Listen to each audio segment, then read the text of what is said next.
Hello दोस्तों, तो मैं कुलजीत आज फिर आपका आपके एग्जामपुर कलम से क्रांति में स्वागत करता हूं। तो दोस्तों, आज है 16 दिसंबर 2018 और हम करने जा रहे हैं करंट अफेयर मिसाइल। तो दोस्तों, लाइक शेयर सब्सक्राइब करना मत भूलिएगा। दोस्तों, मैं एक बात कहना चाहूंगा कि मैं लोगों से अलग डाइवर्सिफाई करंट लेके आता हूं, आपके लिए लेके आता हूं, ठीक है।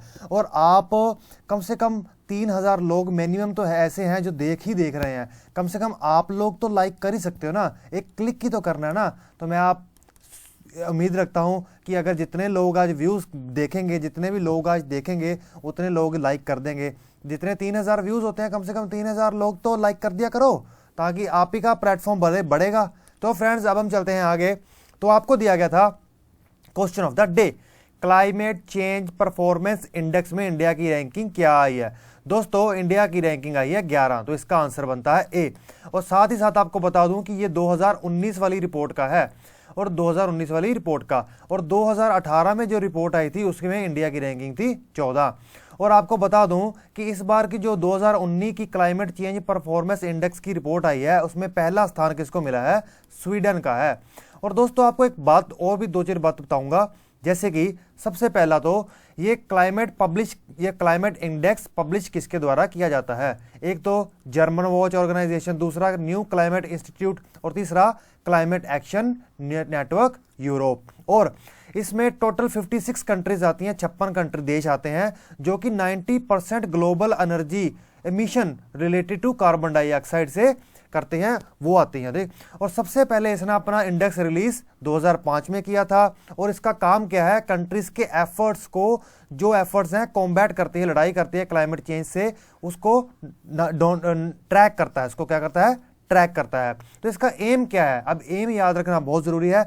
To inform the process of raising the climate ambition.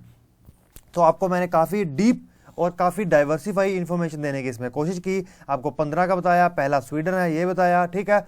चलो अब हम चलते हैं आगे। अब हमारा पहला क्वेश्चन, निम्नलिखित में से कौन से राज्य के मिजोरम के मुख्यमंत्री किसे नियुक्त किया गया है? तो दोस्तों, इसका आंसर है पुजोरमंथा। पुजोरमंथा जी को यहाँ का मुख्यमंत्री नियुक्त कर दिया गया है।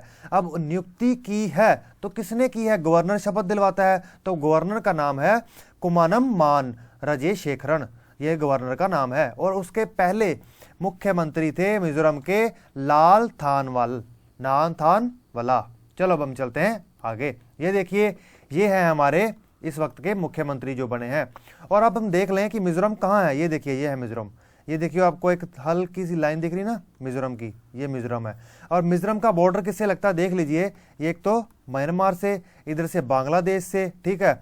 अब हमें यह समझने की जरूरत है कि नॉर्थ ईस्ट का ऐसा देश जिसका मिजोरम और बांग्लादेश से बॉर्डर लगता है, जिसका म्यांमार और बांग्लादेश से बॉर्डर लगता है, वो है मिजोरम। चलो हम चलते हैं आगे। तो दोस्तों, सेकंड क्वेश्चन आपका आता है, निम्नलिखित में से कौन सी संगठित महिलाएं भारत पुरस्कार को बदल रही है? देखिए, बदल रही है लिख दिया, ऑर्गेनाइज कर रही है, आयोजित कर रही है, आयोजित।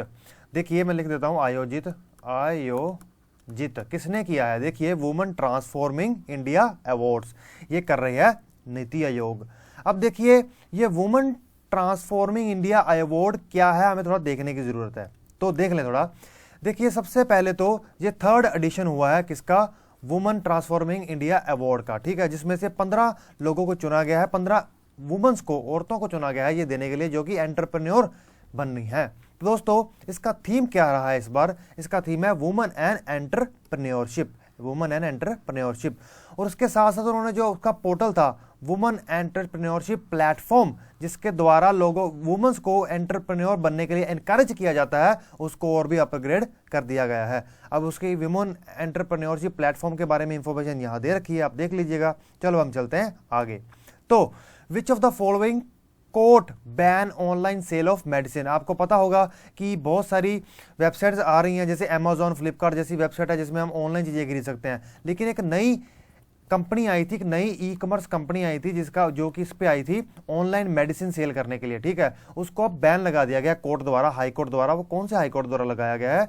दिल्ली के हाई कोर्ट द्वारा लगाया गया। उन्होंने कहा है, दिल्ली के जज ने, चीफ जस्टिस ऑफ इंडिया ने, कि जो दवाइयां हैं वो डॉक्टर की मर्जी अनुसार दी जाती हैं। अगर लोग अपने आप खरीदने लग गए, अब लोग क्या करते हैं, डॉक्टर ने स्लिप दी, वो स्लिप जाके वो केमिस्ट के पास दिखाएंगे, केमिस्ट दवाइयाँ देगा। अगर वो खुद मंगाएंगे तो वो एवं अपने आप नहीं खर्च खाने लग जाएंगे ना। तो वैसे भी आजकल तो बहुत अभियान चल रहे हैं हेल्थ को लेकर, ठीक है। चलो अब हम चलते हैं आगे। तो which of the following signed, निम्नलिखित में से किसने साइन किया 30 सदस्यीय ट्रांस क्षेत्रीय समुद्री नेटवर्क पर हस्ताक्षर किए। अब देखिए इसका आंसर है इंडिया, भारत ने किए।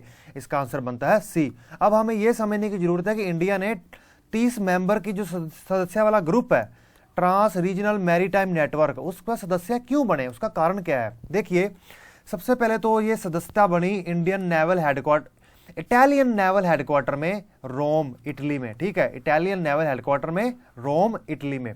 और इसका कारण क्या है, देखिए वैसे तो इंडिया ने बहुत से देशों के साथ बायलैटरली द्विपक्षीय वाइट शिपिंग कॉर्पोरेशन 36 देशों के साथ साइन कर रखा है, लेकिन वो चाहते हैं कि इंडियन ओशन रीजन से जितनी भी शिप्स जाती हैं आती हैं उनका डाटा उनके पास पहुंचता रहे। अब देखिए हमारे जो शिप्स हैं, हमारी जो अब कोस्ट गार्ड्स होते हैं वो बॉर्डर पे खड़े हैं, वो तटों पर खड़े हैं, ठीक है, ये हमारा निचला हिस्सा यहाँ पर खड़े हैं, और यहाँ इंडियन ओशन से कोई शिप निकल रही है तो शिप अगर इंफॉर्मेशन दे के आएगी, जैसे फॉर एग्जांपल यमन से निकल रही है, यमन की आ रही है, तो यमन की इंफॉर्मेशन दे के आएगी तो हमारे कोस्ट गार्ड को यहाँ से यहाँ जाना नहीं पड़ेगा।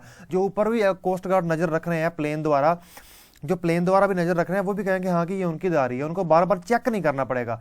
पर अगर ऐसा हुआ बिना इंफॉर्मेशन के जा रहे हैं, उनको जाने के जाके सैनिकों को चेक करना पड़ेगा, तो उसमें शिप जाएगी, शिप में अब डीजल पेट्रोल से चलती है, भारत सरकार का खर्चा होगा, और बहुत सी जो खतरनाक एक्टिविटीज अंदर खाते धीरे धीरे चलती हैं छिप छिपा के, वो उस पर भी वो नकेल कस सकेंगे। इस चीज के ये फायदे होते हैं। चलो हम चलते हैं आगे।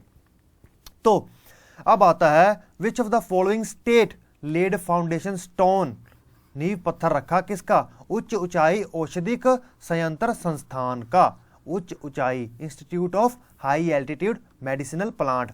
हाई एल्टीट्यूड मेडिसिनल प्लांट का मतलब क्या है, पहाड़ी इलाकों में जो मेडिसिनल प्लांट्स होते हैं, जो पेड़ पौधे होते हैं जिनमें प्राकृतिक होती हैं बहुत सारी मेडिकल प्रॉपर्टीज। देखिए अब संजीवनी बूटी लाए थे ना हनुमान जी, तो वो ही हिमालय से लाए थे ना, तो इसकी रिसर्च के लिए जम्मू कश्मीर में, कहाँ पे, जम्मू कश्मीर में ये इंस्टीट्यूट खोला गया है दोस्तों। चलो अब हम चलते हैं आगे।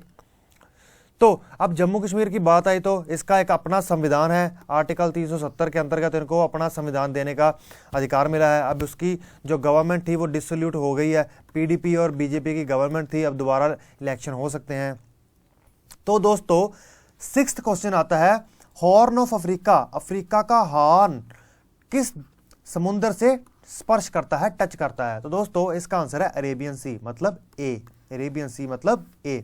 अब थोड़ा देख लें मैप पे, ये देखिए अब हॉर्न कौन सा आप खुद पहचानिए। अब ये देखिए ये हॉर्न है, सींग जैसा लग रहा है, सींग जैसा लग रहा है, सींग होता है जैसे इस तरह से है। अब सोमालिया देश ही है, इस पूरे के पूरे सींग को कवर करके बैठा है।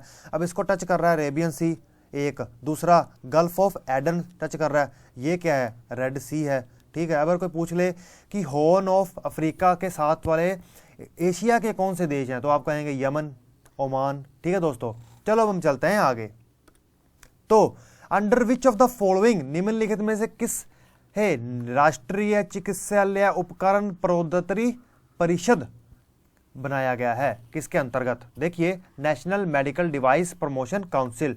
डिवाइस किसके, मेडिकल डिवाइस, मेडिकल डिवाइस क्या होते हैं, सीटी स्कैन करना या फिर जिनसे अब हम ब्लड टेस्ट करते हैं, ऐसे डिवाइस बनते हैं ना, ऐसे उपकरण बनते हैं, तो उनके लिए उनको प्रमोशन के लिए काउंसिल बनाई गई है। वो किस डिपार्टमेंट के अंतर्गत बनाई गई है। तो दोस्तों इसका आंसर आप बताइए, चलो मैं बता देता हूं, department of industrial policy and promotion के अंतर्गत। तो इसका आंसर बनता है ए, ठीक है, इसका आंसर बनता है ए। और ये डिपार्टमेंट किसके अंतर्गत आता है, कौन सी मिनिस्ट्री के अंतर्गत आता है, ये आता है ministry of commerce and industry. और ये कॉमर्स और मिनिस्ट्री के जो मिनिस्टर कौन है, सुरेश प्रभु, ठीक है। अब हमें थोड़ा एक और आपको बात बताऊंगा कि ग्लोबल क्या, ग्लोबल WHO फोरम की मीटिंग बैठी थी कहां पर, आंध्र प्रदेश में बैठी थी। कहां पे, आंध्र प्रदेश में विशाखापट्टनम में एक मेडटेक है, क्या है, मेडटेक, वहां पे मीटिंग बैठी थी, वहां पे सुरेश प्रभु ने ये घोषणा कर दी, ठीक है दोस्तों। अब जो ये global WHO global medical form बना, मेडिकल डिवाइस पे फॉर्म बना, ये भी एक मेडिकल डिवाइस को लेकर ही है, ठीक है। तो ये उसी पे उन्होंने मेडिकल डिवाइस की प्रमोशन काउंसिल की बात करी। ठीक है, चलो हम चलते हैं आगे। तो Adani group formally open unmanned aerial vehicle complex, मतलब मानव रहित विमान। मानव रहित विमान, अनमैन्ड एरियल व्हीकल क्या है? ऐसे हवाई जहाज जो रिमोट द्वारा चलाए जाते हैं, रिमोट कंट्रोल द्वारा, जिसमें लोग बैठ के सफ़र नहीं करते। ठीक है, जिसमें फाइटर पायलट बैठ के सफ़र नहीं करते। वो अडानी ग्रुप एक कंपनी है देश की एक, उसने दूसरे देश के कौन सी कंपनी के साथ मिलकर एक सेटअप लगाया है? ये सेटअप लगाया है, देखिए इसका आंसर बता देता हूं, इल्बिट सिस्टम। ये है इजराइल की कंपनी। ठीक है, ए इसका आंसर बनता है। इसके साथ मिलकर ये सेटअप अडानी ग्रुप कर रहा है। अब देखिए ये सेटअप लगेगा हैदराबाद में। ठीक है, $15 मिलियन, कितने? $15 मिलियन अडानी ग्रुप लगाएगा, और $50 मिलियन लगाने की बात किया किसने? इल्बिट सिस्टम ने। ठीक है दोस्तों, चलो अब हम चलते हैं आगे। तो which of the following company unveils global artificial intelligence accelerator? Global artificial intelligence क्या है? आपको जरा इसकी रिसर्च करनी है दोस्तों। ठीक है, अब ग्लोबल आर्टिफिशियल इंटेलिजेंस एक्सेलरेटर जो एक डिपार्टमेंट है या कोई कंपनी के लिए, इंडिया में किस कंपनी ने खोला है, कंपनी ने अनवील किया है? तो दोस्तों एक्सेलरेटर ये तवरक किया है एरिक्सन कंपनी ने। इसका आंसर बनता है ए। ठीक है, इसका आंसर बनता है ए। अब देखिए उसका यहां पे वो क्या होगा, कम से कम 150 के आसपास साइंटिस्ट और इंजीनियर्स को जॉब मिलेगी जो कि आर्टिफिशियल इंटेलिजेंस के अंतर्गत काम कर रहे हैं। ठीक है, तो ये बहुत अच्छी बात है, हमारा फायदा है कहीं ना कहीं।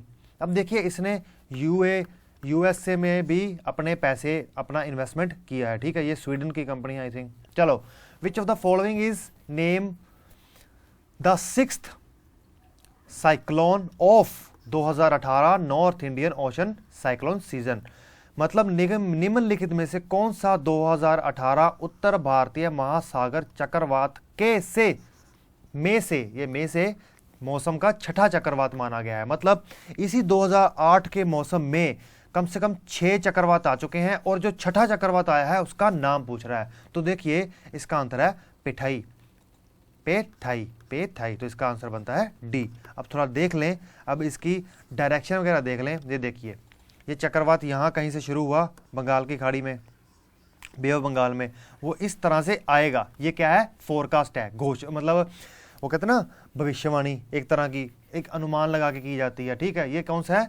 छठा साइक्लोन है इस सीजन का, 2018 के सीजन का, जिसमें नॉर्थ इंडियन ओशन साइक्लोन है।